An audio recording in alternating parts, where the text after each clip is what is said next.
In the 20 years that I have been selling real estate, there are 5 common mistakes that I see home sellers make over and over again. And I want to give you those 5 mistakes so you can avoid it when you are ready to sell your Temecula home.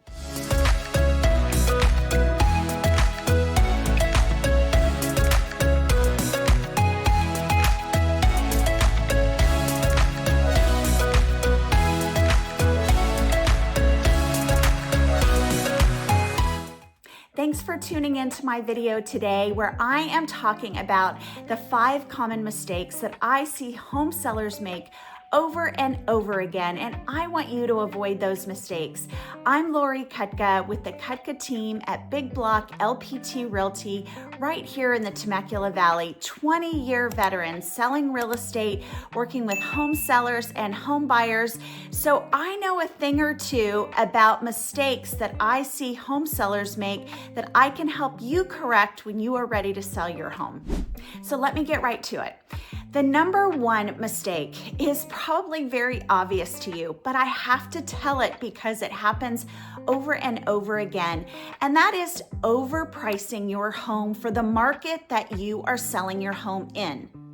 Every season, every year, we are dealing with different challenges in the real estate market. Sometimes it's a buyer's market, sometimes it's a seller's market. We're dealing with economy issues, we're dealing with interest rate issues, we're dealing with inventory issues. There is always a challenge in every market. You need a local professional, someone like myself, that is in the market every day, understanding the challenges of the market you are selling your home in. Sometimes you have to be real and price your home conservative if you are not in a strongly increasing market.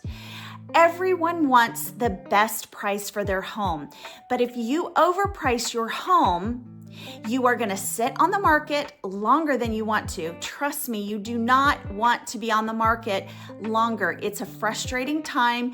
You have to deal with showings. You don't want to be on the market longer than you need to be. 2, you could run into an appraisal issue. We just had that with a listing pushing the market and our appraisal came in low. The buyer didn't want to come up, the seller didn't want to come down, and we fell out of escrow. So overpricing your home, even if you can capture a buyer with that price, sometimes it will fall through if appraisal becomes an issue. Overpricing your home can be a challenge. You do not want to do that, and we see it over and over again. The second most common mistake that I see is home sellers are anxious to get their home sold. They don't call their agent well in advance to do the prep work to get their home ready for market. The presentation, not preparing your home when it comes to decluttering, staging, getting the right photos, taking the time to make your home look the best it possibly can is so important. It puts the most equity back into your pocket. It increases your net number so you can walk away with the best possible price. Presenting your home, taking the time, having a professional, someone like myself, who can give you the tips on the best things you can do to get your home ready to go on the market and start your showings. It's a common mistake that I see sellers make. They want to cut corners. They don't want to put the work in. Sometimes their agents don't either. And it is important to do, and it's a common mistake I want you to avoid. A third common mistake goes hand in hand with making sure your home presents well, and that is avoiding repairs and maintenance. Sellers want to avoid doing repairs prior to going on the market. They think, well, we'll just deal with it if a buyer asks. Or maintenance issues. Well, they want to sell their home, and so a lot of sellers don't want to put money in if they know that they are selling their home. They want to avoid it, and trust me, you are going to deal with it regardless. Most likely, if you deal with it after you've obtained a buyer, you are going to pay more in a credit to that buyer, or you're going to have to deal with it within a 30-day escrow period when you're trying to move, when you're trying to find another home to live in, when you're boxing your house. If you don't want to deal with that stress, I think the best thing for any seller to do is just be real. Understand if you have repairs and maintenance, you know it. If you don't know it, your agent probably sees it. I go through and do a thorough evaluation. I give sellers all of my tips on things to do prior to going on the market. Take care of those repairs in advance. Maybe you need to do some inspections so you know what you're going to be up against when you get a buyer. You will pay more later than if you do the repairs up front. You can do them on your own. You can hire your own professionals. So do the work. Avoid that common mistake, which is not dealing with repairs or maintenance prior to going on the market. So here's my number 4, and this is a tough one because residential real estate is a very personal decision. It's your life, it's your home, it's your largest investment. It's hard to not get personal in your feelings about selling your home.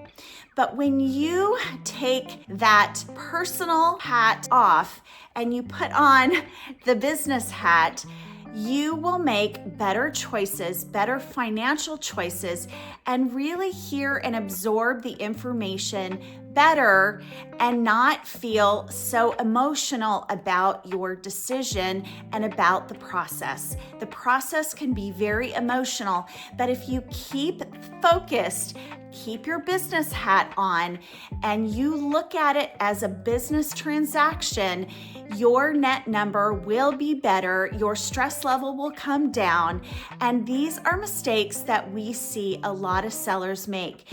They get very personal. They take things personally. They get very emotional. If you can avoid that, you are avoiding a very common mistake, and that will make the process so much easier for you. Lastly, my 5th common mistake that we see sellers make is a poor marketing strategy for their home.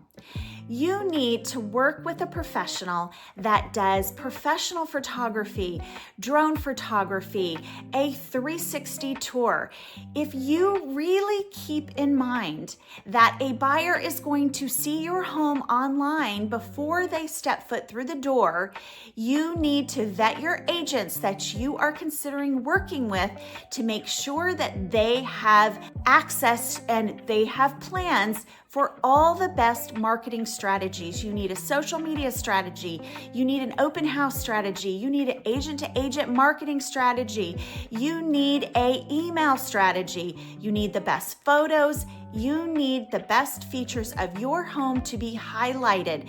There is a sea of homes on the market. You need an agent, someone like myself, who is going to tell you these are the best features of your home that are going to stand out. You want to work with that agent. If they don't agree with you, if you have a difference of opinion on what your best features are, you come up with a strategy with your agent to highlight the best features. This is going to put the most net number in your pocket if you have the best marketing strategy, the best exposure for your home. So, 5 common mistakes that we see sellers make: overpricing your home, not presenting your home in the best way possible, not taking the time to do the preparation, ignoring repairs, ignoring maintenance issues. That's a common mistake we see over and over again. Making the process too personal. Put that business hat on. Trust me, your net number will thank you if you make business decisions and not as many emotional decisions. And number 5, poor marketing. You don't want a poor marketing plan. You want the best exposure. You want the most people to see your home, the best features of your home. Have a great marketing plan. Please remember, if you like the information that I am giving in this video, or you have seen any of my other videos, please subscribe, hit the subscribe button. I do a new video every week talking all things Temecula Valley real estate, tips for buyers and sellers, updates on the market, and definitely showcasing our beautiful listings properties here in the Temecula Valley. If you want to talk more about strategies that we use to sell our homes, or you have questions about selling your Temecula home or anywhere here in Southern California, I'd love to hear from you. Comment below. Thanks for watching and definitely subscribe. I will have a new video next week talking all things Temecula Valley real estate.